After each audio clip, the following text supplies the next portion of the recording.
دعوت media YouTube channel, محبت کا پیغام، انسانیت کے نام۔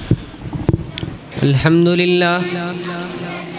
لله نحمده ونستعينه ونستغفره ونؤمن به ونتوكل عليه ونعوذ بالله من شرور أنفسنا ومن سيئات أعمالنا من يهده الله فلا مضل له ومن يضلله فلا هادي له ونشهد أن لا إله إلا الله وحده لا شريك له ونشهد أن سيدنا وسندنا ونبينا ومولانا محمدا عبده ورسوله أما بعد فأعوذ بالله من الشيطان الرجيم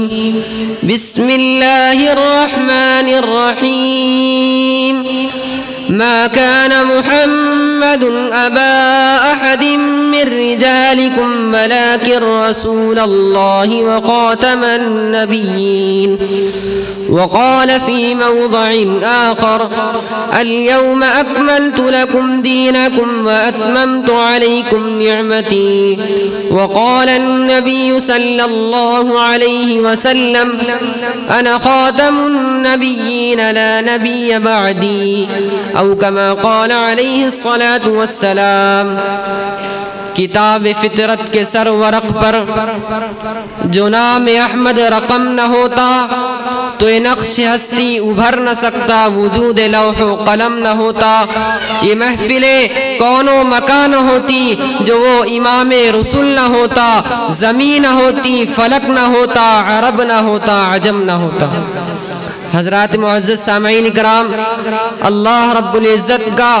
بے انتہا پناہ و احسان ہوا کہ اللہ رب العزت نے ہمیں یہاں تشریف لانے کی توفیق عطا فرمائی، اور آپ لوگوں کا یہاں تشریف لانا اور ختم نبوت کی باتیں سننا یہ قابل مبارکباد ہے، اور خاتم النبیین والمرسلین جناب محمد رسول اللہ صلی اللہ علیہ وسلم سے محبت اور تعلق کی بات ہے، اور یہ ایمان کامل ہونے کی دلیل ہے۔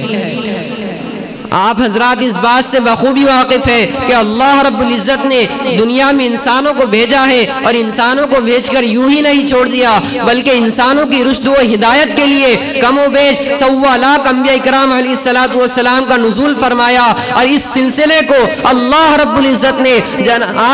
حضرت آدم علیہ السلام سے لے کر شروع کیا ہے، اور خاتم النبیین والمرسلین جناب محمد رسول اللہ صلی اللہ علیہ وسلم پر ختم کیا ہے۔ گویا کہ اللہ رب العزت نے ختم نبوت کے تاج کے لیے جناب محمد رسول اللہ صلی اللہ علیہ وسلم کی ذات پاک کو منتخب فرمایا، اور جناب محمد رسول اللہ صلی اللہ علیہ وسلم کو ختم نبوت کا تاج پہنا کر رہتی دنیا تک یہ بتا دیا ہے کہ نہ قیامت تک کوئی نیا نبی آ سکتا ہے، اور نہ کوئی آپ کے بعد آیا ہے، اور اگر کوئی دعویٰ کرے کہ میں نبی ہوں وہ اپنے دعوے میں کذاب اور ملعون اور مردود ہے۔ جس طرح نبوت ختم ہو چکی ہے اسی طرح صحابیت بھی ختم ہو چکی ہے، جس طرح اب کوئی نیا نبی نہیں آ سکتا اسی طرح اب کوئی نیا صحابی بھی نہیں بن سکتا۔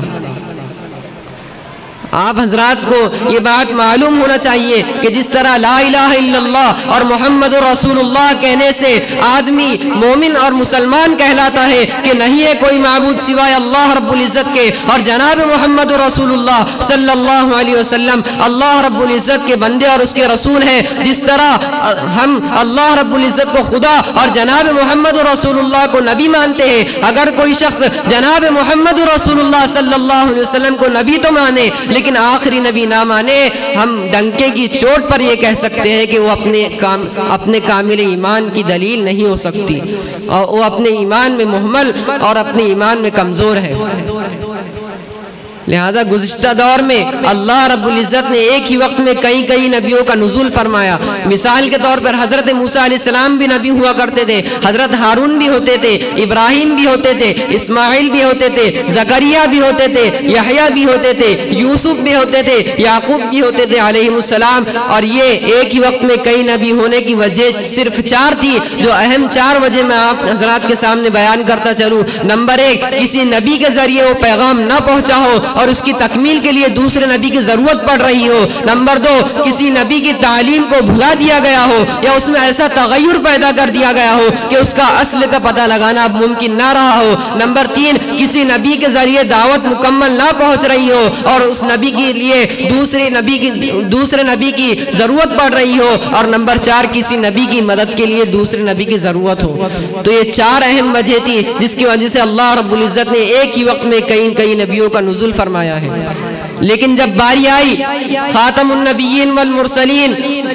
مزمل و مدثر جناب محمد الرسول اللہ صلی اللہ علیہ وسلم کی، تو ساری وجہ ختم، ساری شرط ختم، سارے اصول ختم۔ قرآن اعلان کر رہا ہے ما کان محمد ابا احد من رجالکم ولکن رسول اللہ وخاتم النبیین۔ قرآن اعلان کر رہا ہے الیوم اکملت لکم دینکم واتممت علیکم نعمتی ورضیت لکم الاسلام دینا۔ قرآن اعلان کر رہا ہے ان الدین عند اللہ الاسلام۔ لہذا آپ صلی اللہ علیہ وسلم حدیث پاک میں فرما رہے ہیں انا خاتم النبیین لا نبی بعدی۔ اب کوئی شریعت اللہ کے نزدیک قابل قبول ہے تو جناب محمد الرسول اللہ صلی اللہ علیہ وسلم کی شریعت ہے۔ اب کوئی نبی قابل قبول ہے تو حضرت محمد صلی اللہ علیہ وسلم ہے۔ اب کوئی امت ہے اللہ رب العزت کے نزدیک تو امت محمدیہ ہے۔ اب کوئی دین اللہ رب العزت کے نزدیک قابل قبول ہے تو وہ دین اسلام ہے۔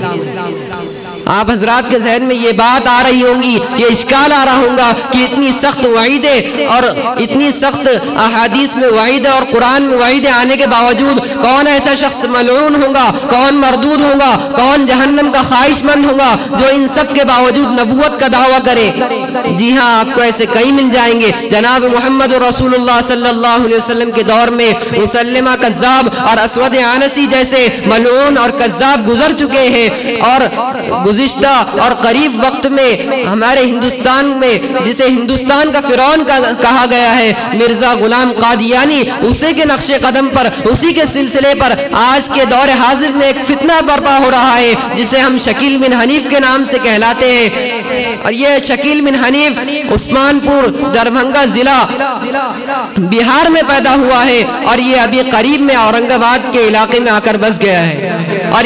وہ یہ دعویٰ کرتا ہے کہ میں امام مہدی ہوں، حالانکہ امام مہدی جناب محمد رسول اللہ صلی اللہ علیہ وسلم کی نسل سے ہوں گے اور یہ خان ہے، اور امام مہدی کا نام محمد ہوگا اور ان کے والد کا نام عبداللہ ہوگا، لیکن شکیل بن حنیف خود کا نام تو شکیل ہے لیکن والد کا نام حنیف ہے، اور امام مہدی حضرت عیسیٰ علیہ السلام کے دور میں ہوں گے، اور ان کے امام مہدی کے سامنے حضرت عیسیٰ علیہ السلام آسمان سے اتریں گے، اور کہاں حضرت عیسیٰ علیہ السلام کا دور ہے اور کہاں امام مہدی ہونے کی اس کی دلیل ثابت ہوتی ہے۔ خلاصہ یہ نکلا کہ شکیل بن حنیف اپنی باتوں میں، اپنے دعوے میں، اپنے بات میں کذاب اور مردود ہے، اور یہ اس کا جو دعویٰ ہے وہ محمل ہے، اور ہمیں یہ عقیدہ رکھنا چاہیے کہ شکیل بن حنیف اپنے دعوے میں کذاب ہے۔ اللہ رب العزت سے دعا ہے کہ اللہ رب العزت ہم تمام کو اس فتنہ شکیلیت سے ہماری حفاظت فرمائے اور ہم تمام کو اس سے محفوظ رکھے۔ آخر میں اس شعر کے ساتھ اپنی تقریر کا اختتام کروں گا۔ الہی محفوظ رکھنا ہر بلا سے، الہی محفوظ رکھنا ہر بلا سے، خصوصاً آج کل کے انبیاء سے۔ وما علینا الا البلاغ۔ دعوت میڈیا یوٹیوب چینل، محبت کا پیغام، انسانیت کے نام۔